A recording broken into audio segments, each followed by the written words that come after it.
Clutch প্লেটটিতে এখন spring লাগিয়ে সংযুক্ত করা হচ্ছে একদম। আসসালামু আলাইকুম bikers, welcome to my channel crazy king. আশা করি আপনারা সবাই ভালো আছেন। দ্বিতীয় পর্বে আমি বলেছিলাম যে ক্লাচ প্লেটটি লাগানো নিয়ে, তো সেই ক্ষেত্রে ক্লাচ প্লেটটি এখন সম্পূর্ণভাবে লাগানো হচ্ছে এবং স্প্রিংয়ের সাথে অ্যাটাচ করা হচ্ছে। এই স্প্রিং এবং ক্লাচ প্লেটের সাথে সংযুক্ত করা হয়। যখন আমরা গিয়ার চেঞ্জ করি তখন স্প্রিংয়ের মাধ্যমে সেটি শিফটিং করা হয়।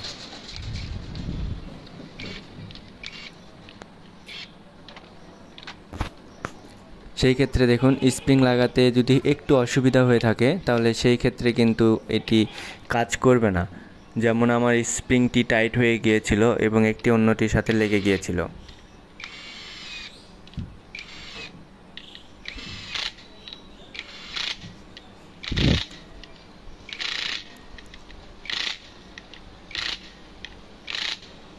পর্যায়ক্রমে সব কিছু ঠিকঠাকভাবে লাগানো হয়েছে এখন, এবং এটি একটুকুও নড়তেছে না।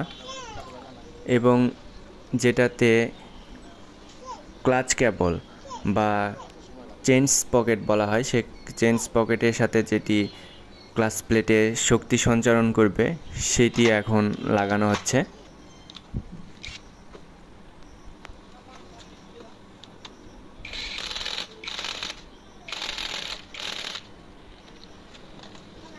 এবং এটি লাগানো সম্পূর্ণ হয়ে গিয়েছে, দেখতে পাচ্ছেন খুব সুন্দরভাবে লাগানো সম্পূর্ণ হয়েছে। এখন এটির যে ক্যাপ, এই ক্যাপটি লাগানো হবে।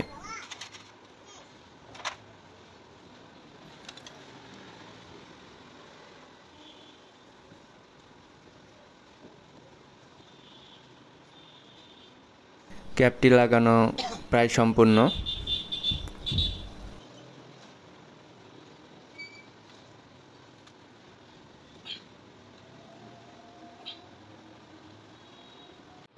এবং এখন কভারটি লাগানো হবে।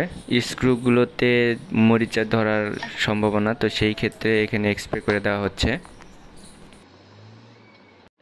দ্বিতীয় পর্বে আমি আপনাদেরকে বলেছিলাম যে এখানে একটি কাগজ বা আঠা জাতীয় কিছু রয়েছে যেটির সাথে দুইটি সংযুক্ত করা হয়, তো সেইটি স্টিকার জাতীয় এটি লাগানো হচ্ছে যাতে করে মোবিলটি পড়ে না যায়।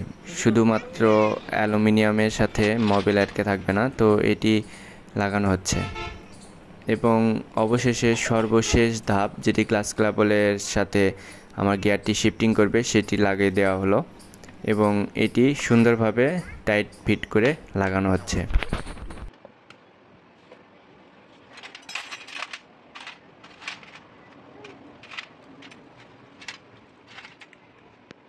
বাইক মেরামতের পরে বিভিন্ন ক্ষেত্রে আমরা নাট বল্টু বা স্ক্রু দু একটি ছাড়া ফেলে রেখে আসি, বা তারাও লাগিয়ে দিতে চায় না বা মনে ভুলে যায়। এগুলো একদমই করা যাবে না। প্রত্যেকটি নাট বা স্ক্রু প্রত্যেকটি জায়গায় ঠিক করে লাগাচ্ছে কি না এটি আপনি নিজে ভালো করে লক্ষ্য করবেন, এতে আপনারই ভালো হবে। তো বাইকার্স, আমার ভিডিওগুলো যদি ভালো লেগে থাকে তো লাইক, কমেন্ট, শেয়ার ও সাবস্ক্রাইব করে পাশে থাকবেন। শেষ পর্ব দেখার জন্য অনুরোধ রইল।